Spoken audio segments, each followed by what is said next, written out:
জ্বর, র্যাশ ছাড়াও pneumonia, diarrhoea, অপুষ্টি জটিল করে তুলছে হাম পরিস্থিতি। তাই লক্ষণ দেখা মাত্রই অসুস্থ সন্তানকে নিয়ে হাসপাতালে ছুটছেন বাবা-মা।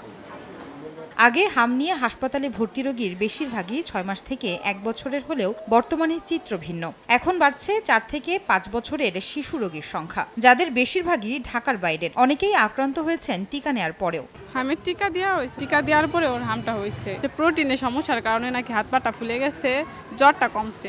আগে অনেক হাসতো খেলতো, এখন আমার সামনে আমার বাচ্চা যেভাবে পড়ে থাকে একটা খারাপ লাগবে। খুব শ্বাসকষ্ট হয়েছিল, ওর আবার হার্টের সমস্যা, তো এই জন্য ওর অবস্থা অনেক খারাপ হয়ে যায়। তো পরে এই জন্য তারা আইসিইউতে নিয়ে গেছে, যে কখন কি হয়ে যায় বলা যায় না। এদিকে হাম মোকাবেলায় টিকার বিকল্প নেই বলছেন চিকিৎসকরা। তবে শরীরে রোগ প্রতিরোধ ক্ষমতা গড়ে উঠতে সময় লাগবে বলেও জানান তারা। ভ্যাকসিনটা তো কোনো ম্যাজিক না, আপনাকে এটা একটু সময় নেবে। এক একটা বাচ্চার এক এক রকমের ইমিউন রেসপন্স, তার আপনার প্রতিরোধ ক্ষমতা তৈরি করার ক্ষমতার মধ্যে কিন্তু ভিন্নতা আছে। প্রথম ধাপে যাদের দিয়েছেন তখন কিন্তু সেকেন্ড বা থার্ড ধাপের ওনারা কিন্তু দেওয়া হয়নি, যার ফলে ট্রান্সমিশন সাইকেলটা কিন্তু তাদের মধ্যে ছিল।